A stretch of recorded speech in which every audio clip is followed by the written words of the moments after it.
Hi everyone, welcome back to my channel. If you're new here, my name's Nicole and I do videos that are basically anything to do with my life, so whether that be travel, hauls, family life, and today's video is something a little bit different than I've ever done before, and it is going to be a book review.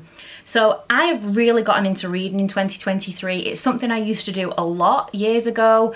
I would read every day, but obviously having children and working full time and having dogs and life just gets in the way. So this year it was one of my goals to get back into reading, and that was mainly down to the book side of TikTok, BookTok. So I kept seeing like book reviews popping up, so the more obviously I watched, the more kept posting on my For You page on TikTok, and it was always the same books that was being shown to me, so I thought, oh, they must be really good, so I'm gonna give them a go. So this is basically all the books that BookTok made me buy. One thing though, it is excluding, and if you are a BookTok lover, you will know that Colleen Hoover is very prevalent on TikTok. I'm gonna do a whole other book review just on Colleen Hoover because I've literally got all of her books. So this is BookTok excluding Colleen Hoover, and all the books here you've seen have been recommended by avid BookTokers. So if you would like to see what I thought of them, and they are my opinions only, you may think differently, but it might give you a guide as to whether it's something you want to give it a read. But if you'd like to see what I think on these books, keep on watching. So the first book I'm going to get into is Beach Read. I actually read this on holiday, and I think I might want to give it a read again because with lots of kids running around it was quite hard to concentrate on this. But this is one that gets a lot of love over on BookTok, and I did really enjoy it. So it's about January, who is having a bit of a crisis in life. She's had some bad news in her family, and she goes to stay in a beach house to kind of empty it out really and discover herself a little bit more. And she meets the next door neighbour, who is Gus, and it's kind of just like how their relationship develops from not liking each other and whether they're going to like each other, etc. One thing that irritated me in this book, and it irritates me in a lot of books actually, is because I think I'm the type of person, if I have an issue, I'll just air it. I will just say, look, this is upsetting me, or I'm worried about this. Whereas a lot of characters in books, and I know it's the storyline, but they'll sit on it and they won't say it, and then it causes a massive problem. And I know that that's obviously the plot line, but sometimes that arc just really irritates me because I'm like, just tell them the issues.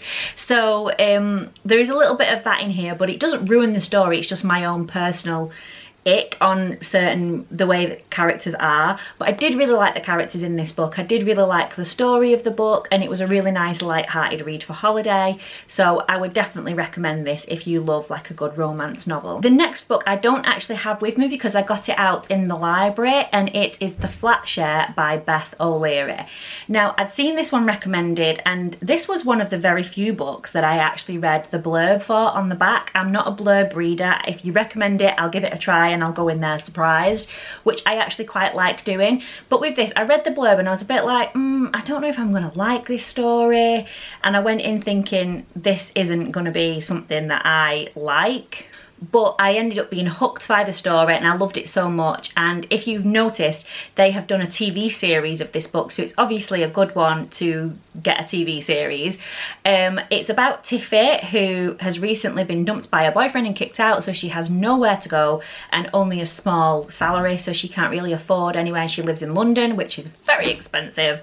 So she finds like an advertisement for a flat share, but the thing is like they completely share the whole flat. So he has the flat from certain times in the day and she has the flat from certain times in the evening, and they don't cross paths, but they share the same bed. So it's kind of a little bit like, oh, how's that going to work? And they start communicating on post-it notes, you know, like, can you get milk or whatever. So it starts from there, and it's a really nice story. I really enjoyed it, but I absolutely love the TV series as well. They did change quite a bit of stuff in the TV series, but I think it worked well because I don't know how it would have worked with the other things from the book crossing over. So I did like the changes that they made. But yeah, it was a really good TV series. If you don't like reading, give that a go. But yeah, I really enjoyed that book. So definitely The Flat Share, I would give a 5 out of 5. I loved it so much. Another book that I got out of the library was The 7 Deaths of Evelyn Hardcastle by Stuart Turton. Now this book, again, I didn't read the blurb, so I had no idea what kind of a story it was, and obviously it does say death in the title, but I didn't know like what was going to happen in the story. I didn't know like anything really, so it was a bit of a weird one. It was kind of like a crime solving mystery, like a murder mystery, and it had a bit of a weird, I can't think of the word to describe it, but it's a very strange story. I don't feel like I can tell you much about it without ruining the story, but it basically starts with a man in the woods. He's narrating the story. He doesn't know where he is, he doesn't know what's happened. All he knows is he's lost in the woods and he's trying to save someone, and someone gets shot, I think it happened. So it starts pretty quick, and then he's trying to find his way, and he finds this huge like manor house, and then he's going about his day trying to investigate like what's happened. He's all confused, but then it starts again the next day and the next day, and it just goes on for like 7 days. Very, very good story, but you do have to really concentrate on that. That wouldn't be one I could take on holiday and just blissfully read. I did really need to focus on it, and I did have to keep going back sometimes, like, what, I've missed something there. So if it might not be your kind of story, it is a thriller one, but I did really, really enjoy that as well. It wasn't something I would necessarily normally pick up, but it was a good story, albeit very confusing at times. Not to be confused with The 7 Deaths of Evelyn Hardcastle, we also have The 7 Husbands of Evelyn Hugo. Now I don't know what happened there, why it was the number 7, why it was the name Evelyn, and why the surname began with a H. I don't know what happened there. It's a completely different author, completely different genre. It's nothing to do with that other story, but it does get me confused at times. So that was on my list as well. I did put off reading this for a while because of the other book. I thought it would be a similar sort of thing. Maybe it was the same sort of genre, but it is completely different. So Evelyn Hugo is like a massive Hollywood star. Think like Audrey Hepburn type, Marilyn Monroe type, you know, that kind of era. Huge movie star. And she's been a bit of a recluse in her old age, and she wants to give someone her life story, but she only wants to give it to this journalist who is kind of a nobody journalist really. She isn't like a famous journalist, and she's insistent that this is the only person she'll give her story to. And then she tells her life story of the 7 husbands that she's had and how it came to that point. I loved this story. I cried in this story. I felt like I went on a full journey with Evelyn, from like when she was a young girl, how she became famous, the things that she had to do, and it's times where you think she's such an awful person, then other times you think, oh my god, she's an amazing person. I felt like I was actually reading someone's autobiography that was from that era. It was really good. It really sucked me into that, so I would definitely recommend The 7 Husbands of Evelyn Hugo as a really good read. Book that I don't have with me, I've lent some of my books out to my friends and told them they have to read them, is Where the Crawdads Sing by Delia Owens. This book was just amazing. This was the first one that I read in my newfound I love books phase. It was before Christmas, and Reese Witherspoon had been promoting the movie and sharing the book, so I thought I'm gonna read the book before I watch the movie, and it just really drew me in. At first I found it a little difficult to read because it's in a very deep South American accent, and it's written that way, so you have to kind of read it in your head like as if someone's speaking in that sort of dialect, which was quite difficult at first. I had to get into it, but once I'd got through like the first few pages, I got sort of used to it.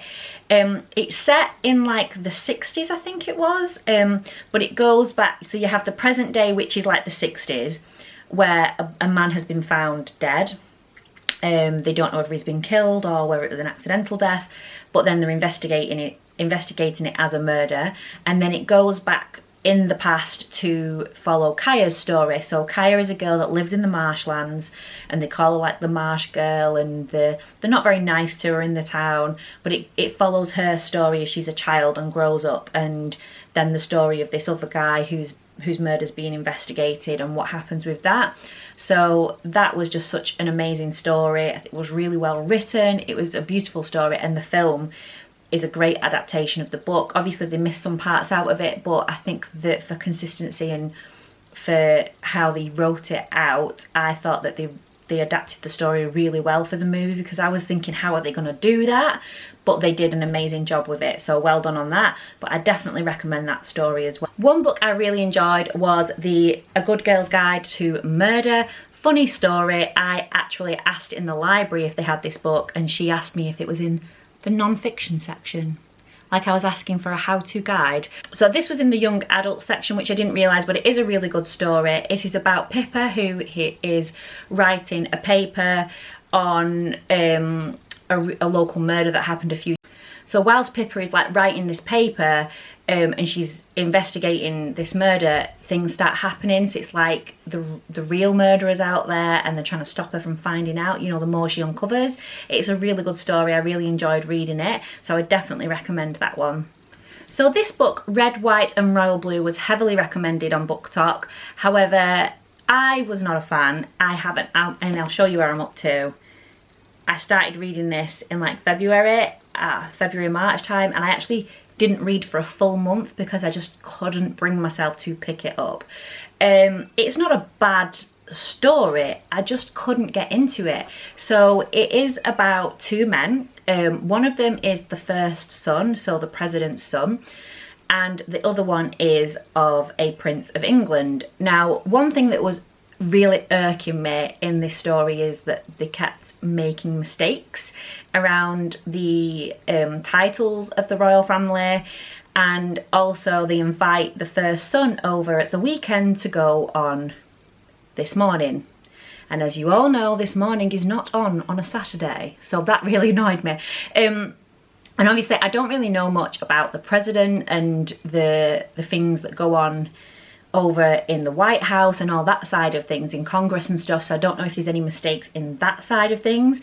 But one thing I felt was really weird is that obviously these two men meet each other, and they have like the prince is openly out, well, not openly out, he's hiding it, but he knows that's who he is and he secretly goes about his business, whereas the first son doesn't realize that about themselves, but he goes from denial to like, I'm not that way inclined, I'm all about girls, to being fully into it. And I just felt like it didn't seem realistic, and I know it's a story in a book and I've never been through that obviously, but it just didn't feel like a natural way. Like I felt surely you would have had some kind of inkling, and if you didn't, it would take you a longer process to be fully accepting yourself for that way. I don't know, it just felt really weird from denial to well into it straight away, and I just didn't feel like I could identify with the characters. They were really irritating. Like the first son is really irritating to me.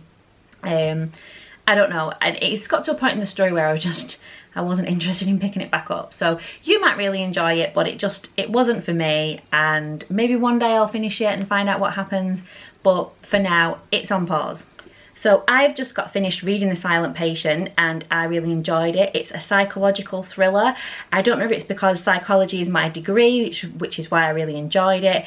This is about Alicia, who has murdered her husband. She's in a psychiatric facility and she won't speak. And we have a psychologist, Theo, who goes in to try and help her. He takes her as his patient and he's trying to get her to speak because he doesn't believe that she committed the crime, so he wants to get her to talk about it. So it's just following like that storyline, but it is such a good storyline. And I did foresee the twist when it came right near to the end. I was like, oh my god, this is where they're going with this. But it was so good. I was like, that is a brilliant twist, and I really hope that Alex, who wrote the book, has more books like this. I'm going to have a hunt, because like I said, I've just finished it. I'm going to have a look if they have any other books out there that are similar, because I did really love this book. And finally, I have two books by Tessa Bailey. The first one, now I read these in the wrong order because I didn't read the blurb. So I read this one first, but this one is first. It Happened One Summer. It's about Piper, who is like, she's based off of Alexis from Schitt's Creek, if anyone's ever seen that. It's a really good depiction. She was inspired by that character. She's been cut off from her rich stepdad and she has to go back to her hometown where she was born to fix up her her actual father's bar and live real life, and she meets Brendan, who is a local fisherman from the village, and he thinks that she's just some spoiled princess, but it's about their chemistry and how she grows as a person and how their relationship grows. It's got a little bit of naughties in there, so be prepared, but I loved this story. I was full on just immersed. It was such a happy-go-lucky read. Really enjoyed it. It's a really good love story, like a romance novel, and like a character growth. There was really good character growth in there, and I really liked the character of Piper. And Piper has a sister, Hannah, who is not like Piper at all. She's very different, but that's where it leads on to Hook, Line and Sinker, which is about Hannah's story. And Hannah met Brendan's friend when she went with her sister the year before, and it's about how she's staying with Fox, who is Brendan's friend, who's a bit of a ladies' man, and how she is working on a movie and she's trying to make herself in her industry and what have you, and it's just about their story and how Hannah and Fox's characters progress throughout that. So it's a really good, that's like a really good series as well, but read them in the right order, because obviously if you read this, it ruins obviously the ending of this one. You can read that on its own, like you don't need to have read that one to completely get this book, but reading this really helps. My camera battery just died, which was so irritating, so we switched over to iPhone. But yeah, I would definitely recommend these Tessa Bailey books. I'm really excited to read other things that Tessa Bailey has done. I'm going to have a little bit of a look on BookTok to see any recommendations, but I would definitely recommend It Happened One Summer and Hook, Line and Sinker. Definitely great summer reads and good romance novels. And that was everything that I've read so far from BookTok, other than my Colleen Hoover books. But on my to-be-read list, I have got Good Girl, Bad Blood by Holly Jackson and As Good as Dead by Holly Jackson. I'm going to have to check which one is the first one. I'm not sure which one's number 2 and which one's number 3, but I need to check because I need to make sure I read them in order this time. But I really enjoyed A Good Girl's Guide to Murder so much, so I've gone and got the sequels. So these will be on my next reading list after I have read the 2 Colleen Hoover books that I've bought. I've got It Starts With Us and Never Never by Colleen Hoover, which are on my next to-be-reads. And then I'm going to do a Colleen Hoover review for you all of all the ones that I've read so far, which is quite extensive considering I didn't have any Colleen Hoover books at the start of the year. So I've gone through quite a few and I have enjoyed every single one of them. But thank you all for watching my video today. I hope you really enjoyed this different content and it inspires you to go out and do some reading or watch the movie versions of the books that I've suggested. Make sure you hit that like and subscribe button for more videos, and I will see you in the next one. Bye.